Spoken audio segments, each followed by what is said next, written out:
안녕하세요. 저는 경기도 수원에 살고 있는 50대 여자입니다. 2023년에는 모두에게 행복한 일들만 있으셨으면 좋겠습니다. 여러분들은 살아가면서 이렇게 항상 인사를 나누어도 사실은 삶의 무게가 가볍지만은 않다는 것을 너무도 잘 알고 계실 거라 생각해요. 저만 해도 매년 열심히 살아보자 행복한 일들이 올 거라고 상상하며 희망차게 살아왔지만 꼭 제 뜻대로만 사라지는 게 인생은 아니더라고요. 하지만 제 예상과 다른 일들로 인해 더 행복하고 더 감사하고 더 즐겁게 되는 순간들도 꽤 많았어요. 여러분들은 어떠신가요? 제 이야기에 공감이 되실지 반감이 드실지 잘 모르겠지만 인생사가 그렇다는 생각이 들어요. 여러분들에게 인생의 터닝 포인트는 언제였나요? 저는 결혼을 전후로 삶이 180도 변하게 되었어요. 그래서 누가 물어보면 꼭 결혼이 나의 터닝 포인트라고 이야기를 하곤 해요. 시댁을 만나고 겪게 되는 일들이 정말 놀라웠거든요. 좋은 의미로 놀라웠을지 나쁜 의미로 놀라웠을지 제 이야기를 들어보시고 판단해 주시면 감사하겠습니다. 제 이야기를 들려드려 볼게요. 저는 어린 시절 어머니가 일찍 돌아가시고 아버지 밑에서 자랐어요. 그렇지만 아버지께서 그 누구보다 다정하게 사랑을 듬뿍 주셨기 때문에 저는 옆집 사는 누구처럼 가출을 하거나 아버지의 마음을 찢어지게 하는 일탈을 한 번도 하지 않고 착하게 성장했죠. 국민학교를 다니면서부터 중학교, 고등학교를 다니면서까지 주변 친구들의 머리를 만지며 예쁘게 해주는 것을 즐겨했고 친구들이 마음에 들어하며 저에게 칭찬을 해주는 게 학창시절의 제 낙이었어요. 그렇게 저는 미용일에 뛰어들었어요.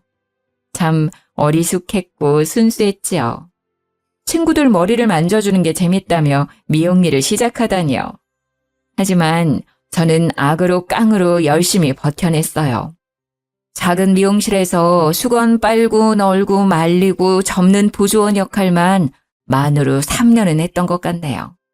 그리고 메인 미용사 옆에 서서 고무줄이나 로트를 넘겨주는 일, 그리고 샴푸를 하며 두피 마사지를 해주는 일. 손이 부르트다 못해 피가 철철 흐를지라도 하루도 빠짐없이 일을 했어요. 제 성실함이 빛을 발하는 날이 올 거라 생각하며 말이죠. 그렇게 저는 제 손기술을 터득했고 서울 알짜배기 위치에 작은 미용실을 개업하게 되었어요. 제 나이 29, 생각보다 어린 나이라고 할 수 있지만 20살부터 미용 일을 배워왔으니 근 10년 만에 제 일을 시작하게 된 것이었죠. 저에겐 큰 모험이었지만 신나는 하루하루였습니다. 당시만 해도 그 지역 근처에 20대의 미용사가 보기 드물었거든요. 그 덕에 제가 어리지만 손도 빠르고 아주 싹싹하다는 좋은 소문이 돌았고 금세 단골 손님들이 생기기 시작했어요. 그리고 더불어 저는 미용실 손님께서 주선해 주셔서 직업군인의 남자와 연애도 할 수 있었죠. 첫눈에 서로 호감이 갔고 서로 연락처를 교환하자며 다음 만남을 기약했지만 군인이었던 남편, 서울에서 멀리 출장을 떠났고 저희는 편지로 소통을 하게 되었어요. 요즘 시대와는 다르게 당시에는 편지만이 거의 유일한 소통 창구였죠. 제 남편은 성실한 직업군인이었어요. 4년제 대학을 졸업하고 바로 취직하고 싶은데 하필이면 취직난이 있었던 해여서 바로 군입대를 지원했다고 해요. 본인과는 꽤 잘 맞았는지 말뚝을 받겠다고 마음을 먹었고요. 집에서도 일찌감치 독립을 하고 싶은 마음이 있었고 군대라는 일이 자신이 그려왔던 조건과 잘 맞았다고 하더라고요. 저희는 어려운 환경이었지만 편지로 소통을 하며 사랑을 키워갔어요. 몇 달에 한 번씩 얼굴을 보고 아쉬움을 뒤로한 채 5년여 기간의 연애를 끝마치고 마침내 결혼을 하게 되었죠. 하지만 제가 편부 가정에서 자라왔다는 사실이 제 발목을 잡았어요. 이게 얼마나 문제가 될까 싶었고 저는 한 번도 부족함을 느끼지 못했는데 시댁에서 저에 대해 반대를 꽤 심하게 하셨던 것 같더라고요. 그것도 시누이들이 문제였어요. 남편은 1남 4녀 5남매의 장손이자 막내 아들이었는데 위로 있는 4명의 시누이들의 입김이 그렇게 셌던 것이었죠. 아빠만 있는데 어떻게 그 집에 우리 막내 동생 장가 보내고 맡긴다는 거야.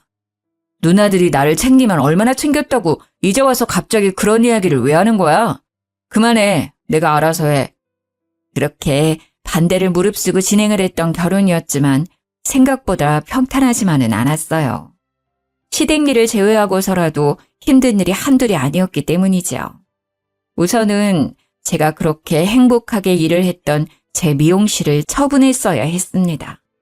직업군인인 남편과 한 지붕 밑에서 살기 위해서는 어쩔 수 없는 처사였지요. 정말 피눈물이 났어요. 어떻게 일궈온 내 가게인데 한순간에 문을 닫게 될 거라 상상도 못 해왔던 일이었어요. 직업군인 남편을 두면 내가 이렇게까지 희생을 해야 하는구나 느끼는 순간이 한두 번이 아니었습니다. 근무지를 옮겨 다니면서도 출장은 또 왜 이렇게 잦은지요? 아이를 낳게 되면서는 남편이 더 필요했는데 몇 달씩 이어지는 남편의 출장은 저를 더 외롭고 고독하게 만들더군요. 항상 밝고 유쾌했던 저인데 저에게도 이런 힘든 순간이 찾아오기도 하는구나 싶었어요. 길고 어두운 끝이 보이지 않는 터널을 지나가는 기분이었어요. 말 그대로 끝이 보이지 않았지요. 5남매 중에 막내 아들인 제 남편은 사실 그 시절에 귀하게 자라고 사랑도 많이 받았을 거라 생각했는데 말이죠. 시누이들이 남편을 그렇게 예뻐하지 않았어요. 사실 예뻐하지 않는 수준이 아니었죠. 미워하는 것에 가깝게 아주 못되게 구는 일들이 많았어요. 초반에는 그냥 자매들끼리 마음이 잘 맞아서 그렇게 똘똘 뭉치는 건가 그러려니 하려고 했어요. 그런데 그 정도가 보통 심한 게 아니었습니다. 남편도 그렇게 미워하는데 저라고 예뻐했을까요? 당연히 아니죠. 정말 시어머니도 시키지 않은 시집살이를 시누이들이 그렇게 시켰어요. 예를 들어 시누이들은 우리 가족을 무시하다시피 하는 일들을 아주 자연스럽게 했죠. 시댁 어르신 생신도 사실 뻔하게 아는데 저희 가족만 부르지 않고 자기들끼리 잔치를 벌이기도 했고요. 아이들을 결혼시킬 때에도 그렇게 어렵지도 않은 청첩장 한 장을 제대로 전해준 적이 없어요. 가족끼리 이럴 수 있나 싶을 정도로 저희 가족에게 가혹하게 대했어요.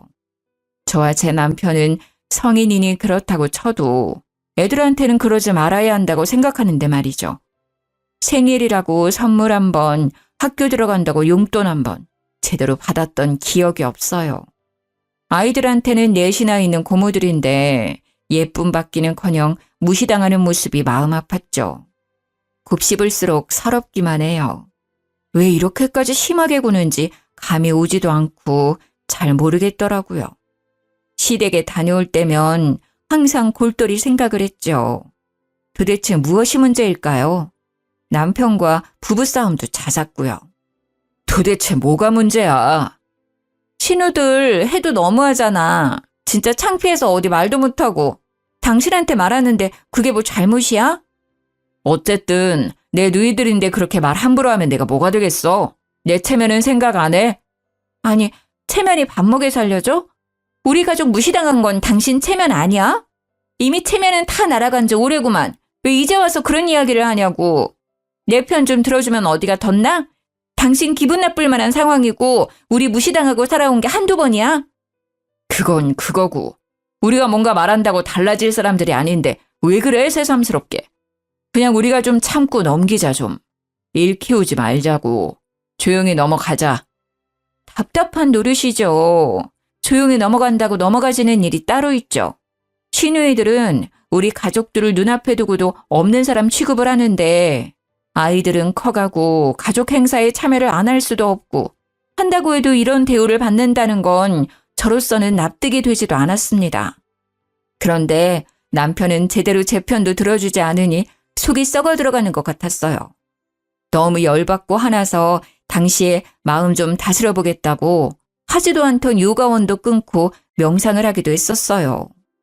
당연히 제 화병은 나아질 기미가 보이지 않았고 우라통은 터져갔어요. 그래도 버틸 수 있었던 힘은 시어머니 덕분이었어요. 시어머니께서 유달리 저와 저희 가족을 예뻐하셨기 때문이에요. 시누이들이 괴롭히고 난리를 쳤어도 시댁 식구들을 원망하더라도 시어머니를 보며 버틸 수 있었어요. 시댁 식구들 중에 어머니께서 아이들을 봐줬던 경우는 없었어요. 독립적으로 각자 빚지지 않고 살아야 좋은 거라며 신념처럼 아이들을 봐주시지 않으셨던 것 같아요. 그렇지만 저희 아이들의 경우 막둥이가 낳은 새끼들이라며 저희 부부가 가장 고생이 많다며 아이들을 봐주시기도 하고 여러모로 도움을 많이 주셨어요. 그러면서도 생색 한 번 내신 적 없으시고 기분 나쁘게 무시하셨던 경우도 없었어요. 항상 점잖고 상냥하게 저희 가족을 조용히 서포트해 주셨죠. 게다가 남편이 다른 지역으로 오랫동안 출장을 가게 될 경우에는 꼭 시어머니께서 집으로 오셔서 도와주셨어요. 집이라고 해도 남편이 군인이라 작은 관사였는데요. 작은 집이지만 열심히 살림살이 꾸려서 살아간다며 예뻐해 주셨어요. 결혼한 제 친구들 중에서 누구도 시어머니 좋다고 이야기했던 경우는 없었는데 제 경우가 특이하긴 하죠. 저는 시어머니가 불편하기보다 너무 감사하고 좋았어요. 특히 저의 경우에 어머니의 부재 속에 유년 시기를 겪어와서 그런 건지 시어머니가 도와주시고 챙겨주시는 것들이 하나하나 다 좋았고 감사하더라고요. 그리고 시어머니에 대해 한 가지 사실을 덧붙이자면 말씀을 하지 않으시는 분이었어요. 말씀을 못 하시는 분이 아니었는데 과거에 실어증에 걸리게 되어서 말씀을 안 하게 되셨다고 하더라고요. 그 정확한 사연은 제가 잘 알지 못했지만 항상 마음으로 따뜻하게 느껴지는 분이었기에 저는 시어머니를 누구보다 사랑했어요. 제 어머니라고 생각했어요. 그리고 시어머니도 저를 그렇게 예뻐해 주셨어요. 딸이 넷이나 되지만 막내 아들의 며느리로 들어온 저를 가장 예뻐해 주셨고요. 별건 아닐 수 있지만 집안일로 시부모님을 뵙게 되면 꼭 저희 아이들 용돈은 빼놓지 않고 챙겨주셨고 가족들은 별로 안 좋아하지만 제가 시어머니 표 만두를 참 좋아했는데 시어머니가 꼭 두세 달에 한 번씩 손만두를 빚어서 저희 집으로만 붙여주셨어요. 식당에 가게 되어도 꼭 저를 옆에 두시고 식사를 하셨는데 시누이들 눈에는 이런 모습들이 괜히 더 눈꼴 시리게 느껴졌던 것 같기도 해요. 그리고 시댁의 형편은 꽤 괜찮아서 금전적으로 부족하거나 쪼들리고 힘든 경우는 거의 없었는데요. 공무원 박봉이라며 저희 남편 군인 봉급 짜다고 꼭 생활비로 보태라고 시어머니께서 남편 몰래 용돈을 쥐어주시기도 하는 경우도 많았어요. 아유, 어머니, 이렇게 안 챙겨주셔도 괜찮아요. 매번 받기만 해서 어떡해요. 죄송해요.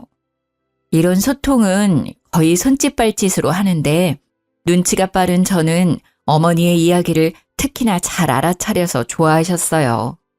그리고 시어머니는 제가 어머님 머리를 직접 해드리는 것을 좋아하셨어요. 염색을 하지 않으신 건강한 백발의 머리였는데 염색은 원치 않으셔서 주로 파마를 해드렸는데요. 꼬불꼬불하게 파마를 해드리는 것이 저의 역할이었어요. 파마가 잘 나오든 나오지 않든 항상 마음에 들어하시고 파마를 마치고 나서 세팅을 해드리면 꼭 머리를 연신 만지작 거리시면서 소녀처럼 거울을 자주 들여다보시곤 했어요. 고맙다는 마음은 저를 꼭 안아주는 포옹으로 표현하셨고요. 어머님, 제가 20살 때부터 계속 머리는 말아왔는데 어머님처럼 머리가 예쁘게 잘 어울리시는 분은 본 적이 없어요. 그리고 흰 백발의 머리가 어쩜 이렇게 잘 어울리실 수가 있어요? 정말 너무 고우셔요, 우리 엄마. 그런데 상상도 못했던 폭풍 같은 일이 저희 가족에게 일어나게 되었어요. 어느 날 갑자기 어떤 노년의 여자분이 저희 시댁으로 찾아왔던 것이 사건의 발단이었죠. 문 열어! 문 열라고! 여기 사람 있는 거 다 알고 찾아왔다 이 말이야! 열어서 노인네 다 죽는다! 지금 안 열면 나 진짜 쓰러진다! 사람 죽네, 죽어! 죽기 전에 문 열어! 아니, 아침부터 이게 무슨 소란이냐? 어떤 놈이야, 이거? 아이고, 늙어서 모르시나? 기억을 못하는 척 하시는 건가? 나 아시잖소? 나예요. 나 꽃분이. 꽃분이 기억 못하시나? 본인을 꽃분이라고 소개하는 노인분이 시댁을 찾아왔다고 했어요. 그러고는 다짜고짜 내 아들 내놓으라고 고래고래 소리를 지르며 난리를 쳤다는 거예요. 정말 동네가 떠나가라 소리를 지르며 창피란 창피는 다 줬던 거죠. 시아버지가 상황 설명을 해주시는데 무슨 말도 안 되는 드라마인가 싶었어요. 버젓이 시어머니가 계시는 집에 들이닥쳐서 아들을 내놓아라? 집을 잘못 찾아온 게 아닐까 싶었는데 그건 제 생각이었고요. 사실 얽히고 설켜 있는 사연이 있었더라고요. 본처였던 시어머니께서 아들을 낳지 못하고 딸을 넷이나 낳았는데 시댁 할머니와 할아버지의 고집이 더해진 의논 끝에 첩을 들여서 아들을 낳게 했던 상황이었더군요. 귀하게 어렵게 첩을 통해 얻은 아들 자식이 제 남편인 것이었더라고요. 서로 모르는 척 살 수 있게 하려고 돈을 꽤 많이 쥐어보냈는데 갑자기 그 돈이 떨어진 건지 노망이 난 건지 자기 아들을 되찾아오겠다며 시댁 어르신 댁에 들이닥쳤던 거였어요. 이 이야기는 시아버지를 통해 들었어요. 매사에 무관심하고 시니컬한 태도의 어르신이었는데 자신이 이 집 아들을 낳은 첩이라고 고성을 지르는 할머니가 찾아와서 아들을 내놓으라고 온 집안을 뒤집어 놓으니 무지막지하게 역정을 내시더라고요. 그러나 처음 보는 시아버지의 역정 가득한 화난 모습이었어요. 그때 그렇게 큰 돈 쥐어보냈는데 장가보내서 귀하게 살고 있는 내 새끼를 찾기는 왜 찾아? 뭐라고? 그 쥐 코딱지만큼 돈 좀 줬다고 생색내나 본데 그걸로는 안 되지. 내가 당신 새끼 낳아줬는데 그것밖에 못 준다니. 기가 차고 어이가 없어서 찾아왔다. 돈 내놔, 돈! 아니, 이 여편네가 무식하게 왜 이러는 거야? 여기에 돈이라도 맡겨놨어? 그런 것도 아니면서 왜 이렇게 볼썽사납게 굴어? 미친 거야? 노망난 거야? 노인네가? 미쳤다고? 그래, 나 미쳤다, 미쳤어. 그니까 미친 여자가 괜히 이러겠어? 뭐 때문에 미쳤는데? 돈이라도 내놓으라고! 시아버지께서 아무리 역정을 내고 다그치고 소리를 질러도 제대로 마음 먹고 돈 뜯어 내려온 할머니를 당할 수는 없더군요. 이렇게 찾아오는 거 주거 침입죄라고 경찰 부르겠다고 강하게 나가니 그제야 끼갱하고 우선 돌아가겠다고 하더라고요. 그렇게 사건은 일단락 되는 줄로 알았어요. 하지만 당장 일이야 이렇게 마무리된다 하더라도 저에게는 굉장히 혼란스럽게 느껴지더라고요. 이게 무슨 일이지? 우리 남편이 첩의 자식이었다니. 평상시에는 하지도 않았던 생각들이 고민들로 뒤죽박죽 바뀌어서 제 정신을 혼미하게 만들었고요. 이 한바탕 소동으로 저희 부부는 크게 부부싸움을 했어요. 신혼 때야 서로 맞춰간다며 기싸움하고 투닥거렸지만 이번에는 차원이 달랐죠.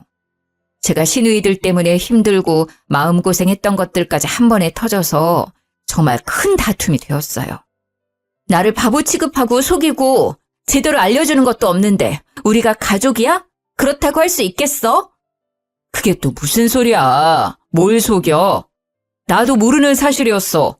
나라고 그런 이야기가 기쁘고 즐거웠겠어? 우리끼리 위로하고 다독여도 부족할 판에 왜 짜증이야? 당신이 모르고 있다는 게 말이나 되는 소리야? 그리고 신우들은 이 사실을 분명히 알고 있었을 거라고. 그니까 당신이나 나나 우리 자식들이나 모조리 취급해왔던 거 아니야. 투명인간 취급하고 무시하고 깔보고. 우리가 뭐가 못나고 뭘 잘못했다고 그런 대접을 받아야 하냐는 말이야. 안 그래? 이 집 구석 진짜 못 살겠어. 너무 힘들어. 저는 제 남편이 설마 이 사실을 모르고 있었을까 싶었어요. 알고는 있었는데 저에게 말하기 어려워서 속여온 게 아닐까 싶은 마음에 그게 너무 괘씸했던 것이죠. 하지만 남편은 죽어도 몰랐다고 정말 본인이 더 억울하다며 얼굴을 붉히는데 거짓말은 아닌 것 같더라고요. 그래서 속는 셈 치고 남편을 믿어보려 했어요. 그리고 남편은 왜 이렇게 시누이들이 본인을 미워할까 고민이 많았었다고 해요. 어떤 이유도 없이 그저 미움을 받아와서 그냥 그러려니 살았다고 하더라고요. 자기 아내까지 이렇게 미워할 줄은 몰랐다면서요. 어린 시절 부모님이 간식을 사와도 부스러기 쪼가리를 주거나 주지 않는 경우가 많았고, 공부를 할 때도 저녁에 불을 켜고 공부하면 유난 떤다며 욕을 그렇게 들었다고 했어요.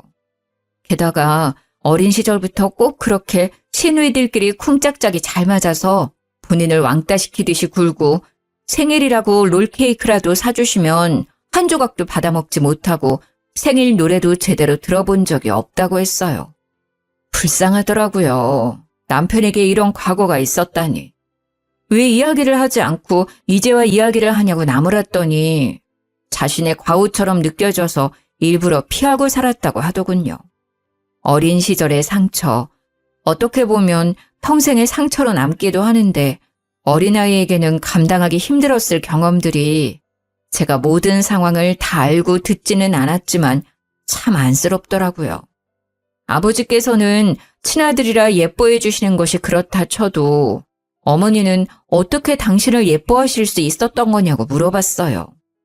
남편 자기도 모르겠다고 하더군요.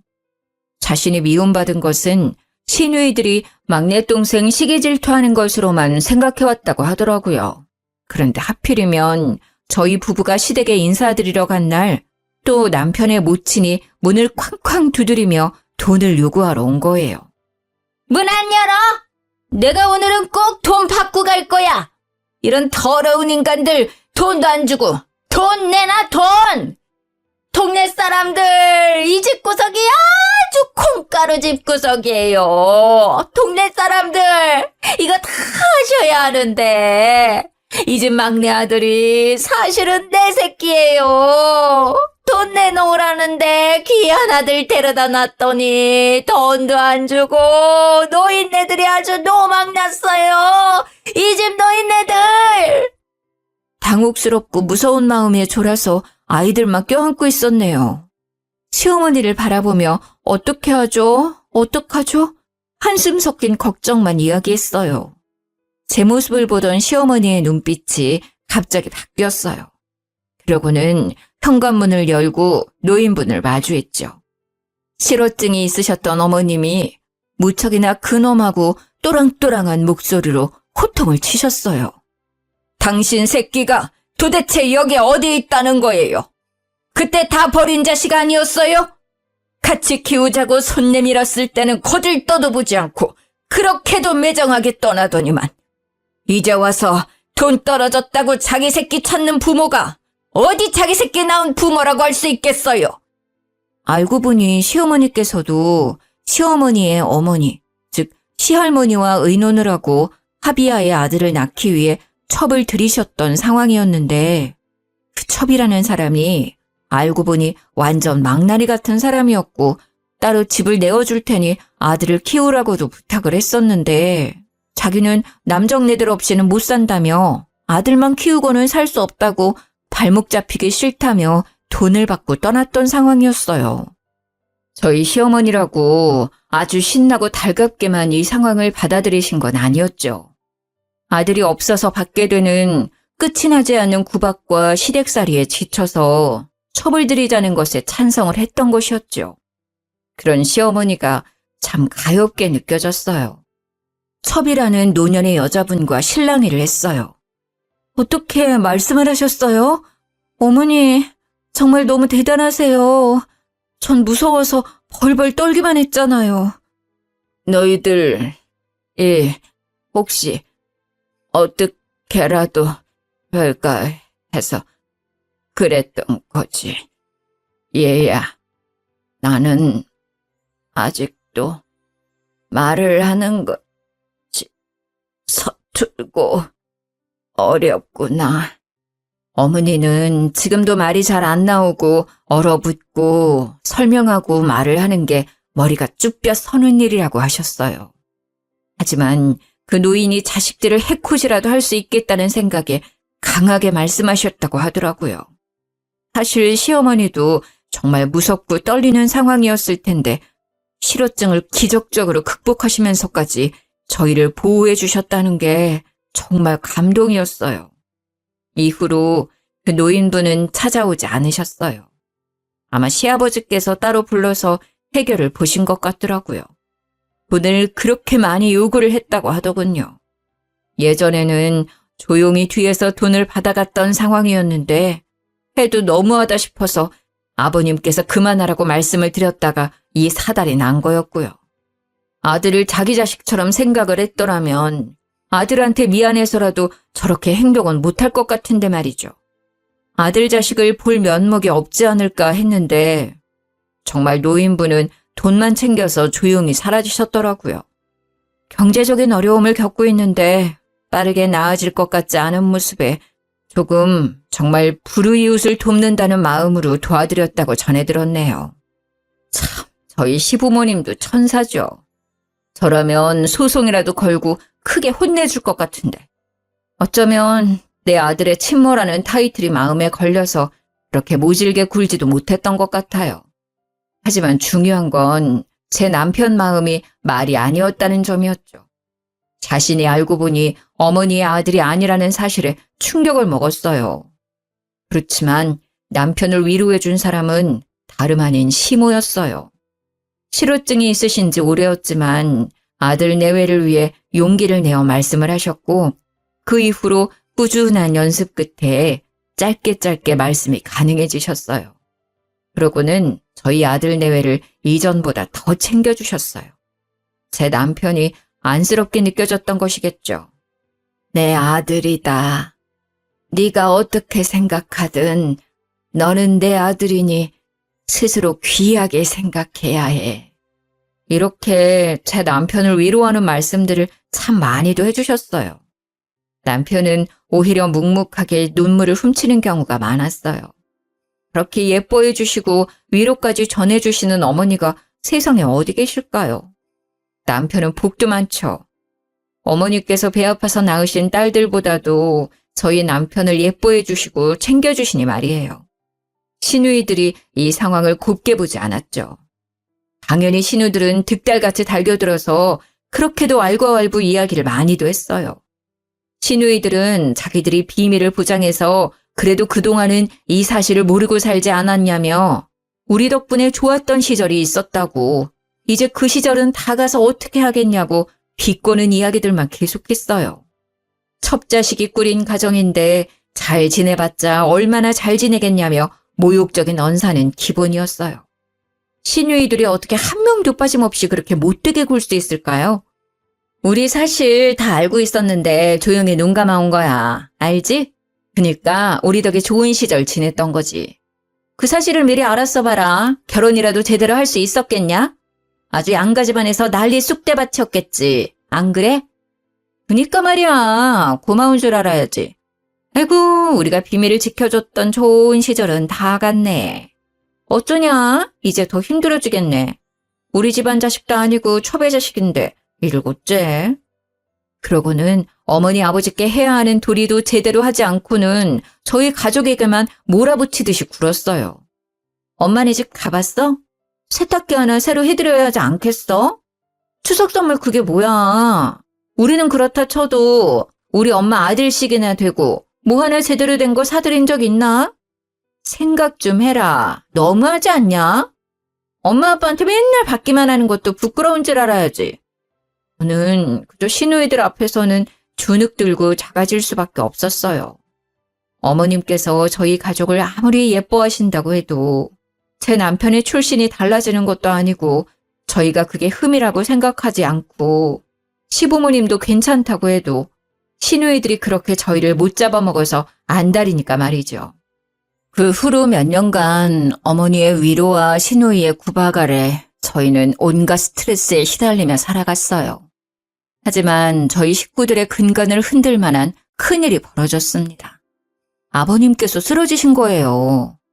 섭이라고 하는 노인분께서 나타나시고 아버님께서는 급성 고혈압으로 몇 번을 응급실을 다녀오시곤 했어요.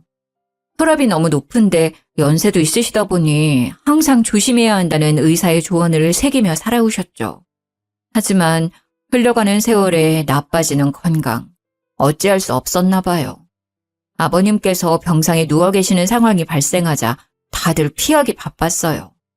그렇게 엄마 아빠 하면서 애교를 떨어대던 시누이들은 시치미를 떼고 갑자기 각자 자기 일들이 더 바빠졌다고 핑계를 댔죠. 아, 내가 갑자기 일이 늘었네. 일을 어쩌나? 집이랑 일하는 데까지 거리가 좀 먼데. 아이고, 일을 어째? 나는 저번에 났던 교통사고 후유증 때문에 아직 물리치료를 받아야 해서. 미안해서 어째? 아버지는 누가 간호하나? 간병인 말고도 가족들이 왔다 갔다 하긴 해야 할 텐데.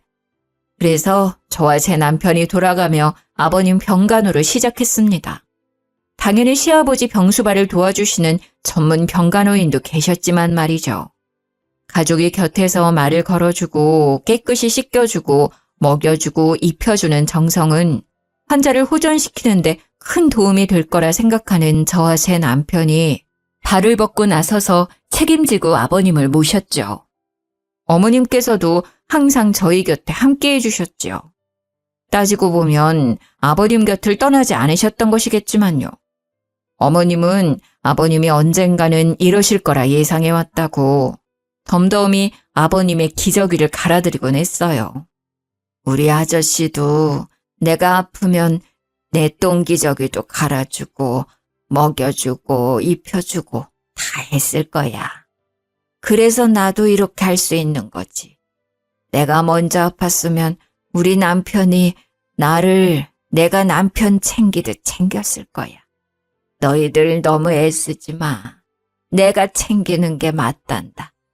어머니 당신께서도 몸이 건강하지 않으셨지만 아버님 병간 후에는 누구보다 열심히 쉬었어요.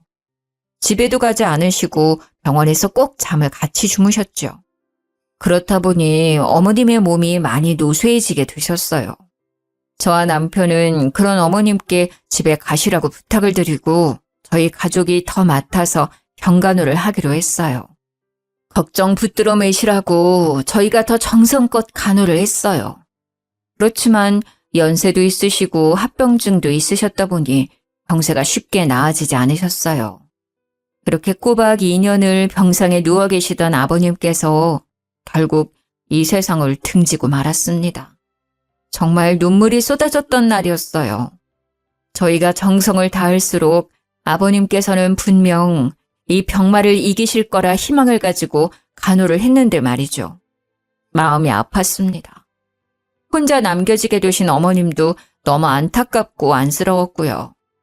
하지만 문제는 여기서 끝이 아니었습니다. 아버님의 재산 문제. 그게 정말 제 마음이 찢어지게 아팠어요. 시누이들이 저희 가족에게 한 푼도 줄 수 없다며 그렇게 구박을 하고 윽박지르듯이 욕을 하는 것이었어요. 마음 다해 병간호를 한 상황까지 매도하며 아버지 재산이 탐나서 그런 거라고 하더군요. 너희 가족들 이럴 줄 알고 병간호하겠다고 나선 거지? 다 알고 이랬던 거구나. 아주 고단수야 고단수. 우리 아빠 돈 어떻게든 해먹으려고 아주 죽자사자 그렇게 지극정성이었구만.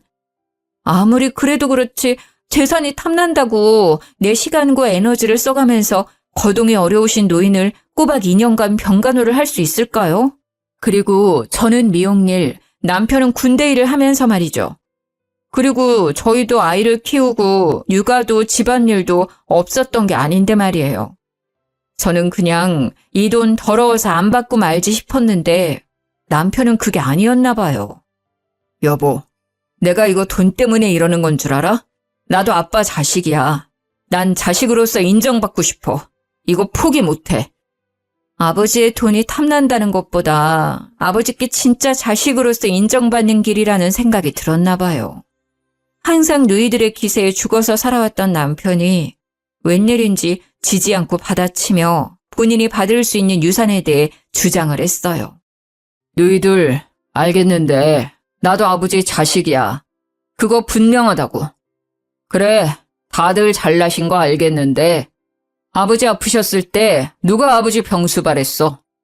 제대로 와서 아버지 화장실 가시는 거라도 도와준 적 있어? 휠체어라도 끌어서 외출 도와드린 적 있냐는 이 말이야. 아무것도 안 한 누이들이랑 곁에서 임종까지 시키면서 눈물로 병간호한 나랑 누가 더 자식 노릇했다고 생각해? 아니, 이 머리에 피도 안 마른 놈이 어디서 대들긴 대들어? 너희 줄 돈 없어. 여기 사인해. 사인해야 깔끔해지는 거야. 이렇게까지 말 안 하려 했는데 첩의 자식이라 상종 안 하려다 그래도 동생 대접 좀 해줬더니 기어오르네. 우리 아버지는 우리 위에 자산을 남기신 거지 첩의 자식까지 챙기시려고 자산 남기신 건 아니라고 본다. 너도 동의하지 않니? 아니, 난 동의 못해요. 절대 사인 못해. 아니면 소송 가요. 나 어쨌든 어떻게 봐도 아버지 아들로 호적상은 다 등록되어 있어. 뭐가 문제인지 나는 모르겠어. 내가 사실 더 받으면 더 받아야지. 시누이들 입김에 구박에 못 살겠는데 살아온 인생은 어떻고 불쌍한 우리 아버지 병간호 아무도 안 해주는데 나랑 내 와이프가 한 거는 누가 생각해주나? 나 포기 못해. 안 해. 그러니 돌아가요. 그렇게 제 남편은 강하게 자신의 자식으로서의 역할과 도리를 들어 자식으로 인정받기 위해 갖은 노력을 했어요. 시누이들은 끝까지 상속 포기각서를 들이밀며 사인하라고 깡패라도 불러야겠냐며 난리를 피워댔고요. 어떻게 해서든 남편을 구워 삶으려 했지만 결국 저희 남편은 그 각서에 사인하지 않고 소송으로 넘어가게 되었어요. 가족끼리 이렇게 재판장에 서게 된 상황은 마음이 무겁고 좋지 않았지만 남편이 원하는 바는 분명히 이룰 수 있었어요. 상속.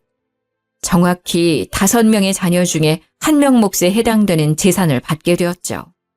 게다가 법적으로 남편에 대해 정확히 인정을 하는 모양이 되었으니 이제 더 이상 시누이들이 첩의 자식이라고 욕을 하는 일도 줄어들었네요.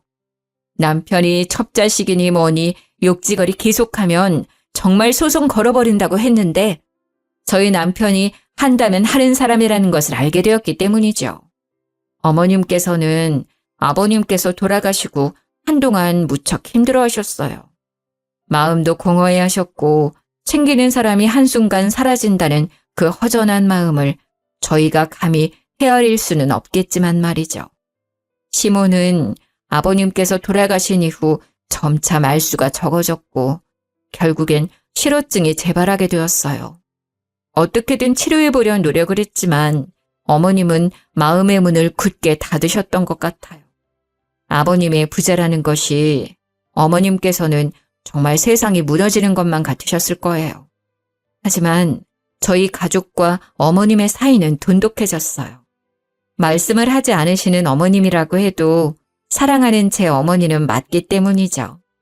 항상 어머니같이 살갑게 안아주시고 반겨주시고 저희 애들도 아껴주시는 유일한 혈육, 어머님이시니까요. 제가 뒤돌아서 생각해봐도 어머니 마음이 참 이해가 되더라고요. 지금 내가 의지하고 살아가는 남편이 아프고 시름시름 앓고 약해지다가 죽게 된다는 상황을 상상만 해도 눈물이 나는데 직접 이를 겪으신 어머님께서는 오죽하시겠어요? 많은 고생을 하셨던 우리 어머니. 그렇게 아버님이 돌아가신 지 1년도 되지 않아 어머님께서도 유명을 달리하시게 되었어요.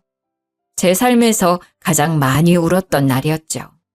어머님께서 이 세상을 떠난 날, 저는 어머니의 얇은 손목을 붙잡고 그렇게 아이처럼 엉엉 울었습니다. 어머니, 제발 가지 마세요.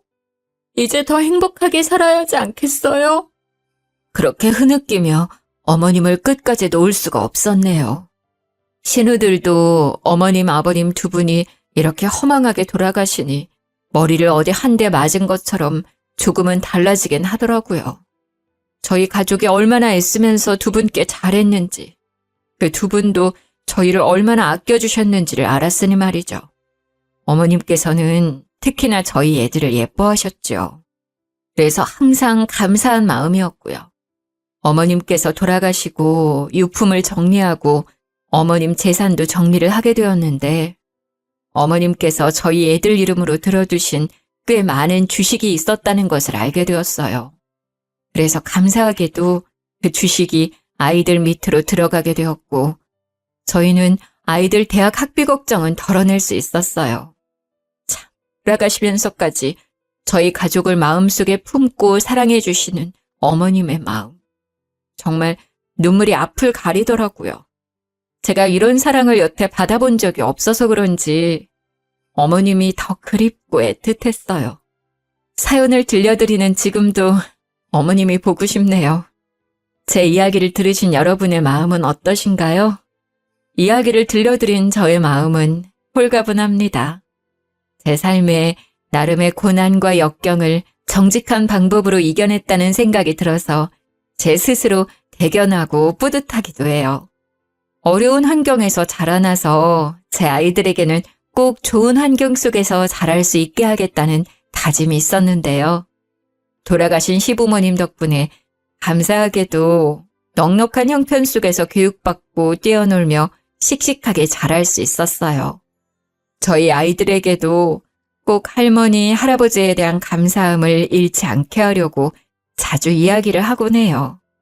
각자의 어려움이 다를 거라 생각해요. 아무리 제가 어려웠다고 해도 누군가는 저보다 더 어렵고 고통스러운 환경 속에서 저보다 더 멋지게 극복을 해내시기도 하겠죠. 그렇기에 저희 모두가 참 다르면서도 닮아 있다는 생각이 들어요. 이렇게 제 속 이야기를 하면서 마음이 시원해지고 누군가에게 공감을 받으며 웃음과 눈물을 선물할 수 있다는 것은 정말 저 스스로에게도 뜻깊은 일이라고 생각이 들어요. 먼저 하늘나라에 가신 아버님, 어머님 덕분에 이렇게 잘 지낼 수 있게 되어서 감사하고 눈물이 나요. 아직도 기일이 되면 마음이 뭉클해지며 눈물이 나더라고요. 제가 죽는 날까지 어머님, 아버님 그리워하며 그리고 예뻐해 주신 저희 자식들 잘 키우려 해요. 모두들 제 이야기 들어주셔서 감사합니다. 항상 행복하세요.